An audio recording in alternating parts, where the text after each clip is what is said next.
رسول اللہ صلی اللہ علیہ وآلہ وسلم فرماتے ہیں مردے کے پاس دو فرشتے آ کر اسے بٹھاتے ہیں، پھر اس سے کہتے ہیں تیرا رب کون ہے؟ من ربو کا؟ وہ کہتا ہے ربی اللہ، میرا رب اللہ ہے۔ پھر فرشتے کہتے تیرا دین کیا ہے؟ وہ کہتے ہیں دینی الاسلام، میرا دین اسلام ہے۔ پھر کہتے ہیں یہ کون صاحب ہیں جو تم میں بھیجے گئے؟ رسول اللہ صلی اللہ علیہ وسلم کے بارے میں پوچھا جاتا ہے تو وہ کہے گا ہوا رسول اللہ صلی اللہ علیہ وسلم، وہ اللہ کے رسول ہیں۔ تو فرشتے کہتے ہیں تجھے کیسے پتا چلا؟ یہ پتا کیسے چلا تجھے؟ تو وہ آدمی کہتا ہے میں نے اللہ کی کتاب پڑھی اور اس پر ایمان لایا اور اسے سچا جانا۔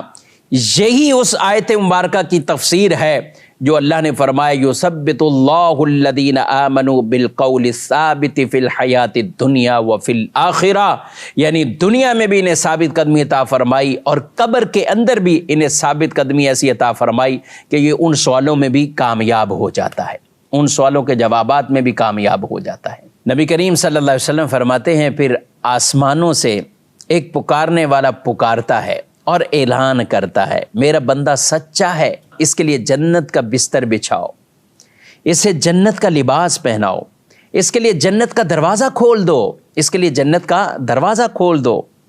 چنانچہ اس کے لیے جنت کا دروازہ کھول دیا جاتا ہے، اس تک جنت کی ہوا اور وہاں کی خوشبو آتی ہے، تا حد نظر فراخی یعنی وسعت نظر عطا کی جاتی ہے اور قبر اس کی فراخ یعنی کشادہ کر دی جاتی ہے۔ اس کے بعد رسول اللہ صلی اللہ علیہ وسلم نے فرمایا کفار کی قبر کے اندر، کفار کے پاس جب یہ فرشتے آتے ہیں اور اس کو بٹھاتے ہیں، اس کے پاس بھی روح لوٹا دی جاتی ہے اور یہ فرشتے یہی سوال کرتے ہیں تیرا رب کون ہے؟ وہ کہتا ہے ہائے ہائے میں نہیں جانتا۔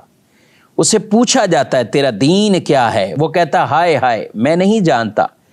پھر اسے رسول اللہ صلی اللہ علیہ وسلم کے بارے میں پوچھا جائے گا یہ کون ہے؟ تو وہ یہی کہے گا میں نہیں جانتا۔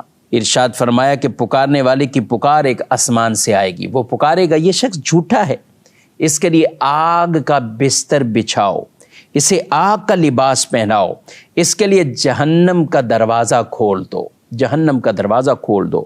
کہا کہ پھر اس تک وہاں کی گرمی اور بو آتی ہے اور اس پر اس کی قبر تنگ ہو جاتی ہے، حتیٰ کہ اس کی پسلیاں ادھر کی ادھر اور ادھر کی ادھر ایک دوسرے میں پیوست ہو جاتی ہے۔ اور پھر کہا کہ ایسے فرشتے اس پر مسلط کر دیے جاتے ہیں جن کے ہاتھوں میں لوہے کے ہتھوڑے ہیں اور وہ اس سے مارتے ہیں، اگر اس کی ایک مار پہاڑوں پر پڑ جائے تو وہ بھی مٹی بٹی ہو جائے، یوں اس کو مارا جاتا ہے۔